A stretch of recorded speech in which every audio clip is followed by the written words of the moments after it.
Diċembru, xahar ta' stennija anke f'dik li hi ekonomija. Apparti il-fatt li jintefqu ħafna flus f'dan ix-xahar, il-Maltin setgħu jibdew jiġbru l-ewwel muniti euro ta' Malta.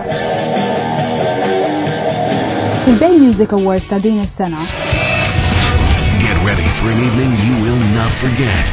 Ir-rebbieħa tal-5 awards ikunu Winter Moods b'żewġ awards, Ira Losco, Salt u Joy Joy. Miss ħarriġ tal-Media Warehouse, Xarabank jerġa' jiġi l-ewwel.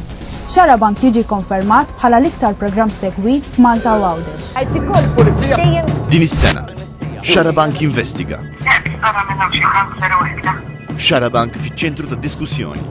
Xarabank dejjem hemm meta tiġri l-istorja. Xarabank ikun l-ewwel programm li jitrasmetti live mill-Vatikan. Xarabank jimmarka 22 anniversarju tal-ħtif tal-ajruplan tal-Egypt Air. Xarabank, żewġ surveys tal-Media Warehouse li għadhom kif ġew ippubblikati. Jiddikjaraw lil Xarabank bħala l-aktar programm popolari fost il-programmi kollha li jidhru fuq kull stazzjon televiżiv f'Malta u f'Għawdex. TVM ġie konfermat bħala l-iktar stazzjon segwit fil-Gżejjer Maltin. Riċerkaturi Ġappuniżi għamlu studju fuq ċimpanżis biex jaraw kemm għandhom memorja meta kkumparata ma' tal-bniedem.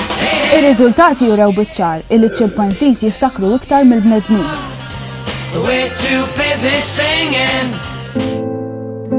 Fl-Istati Uniti, żewġ persuni jinqatlu u 6 oħra jindarbu fl-istat ta' Colorado.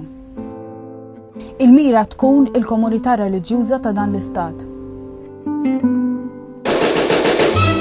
U din is-sena jitniżlu fil-Guinness Book of Records 13,000 raġel li jixbħu lil Father Christmas. Merry Christmas, everyone! Il-mexxej Kuban Fidel Castro jagħti indikazzjonijiet li jista' jwarrab mill-pożizzjoni tiegħu.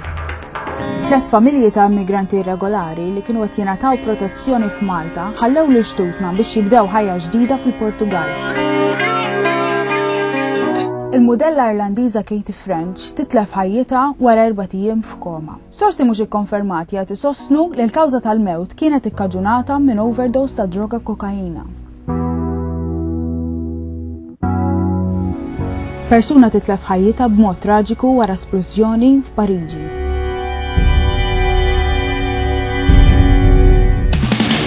Is-Super 5 titla' għal 500,000 lira u tintrebaħ minn biljett wieħed biss. L-Unjoni Ewropea tiffirma trattat il-ġdid tal-Unjoni f'Lisbona.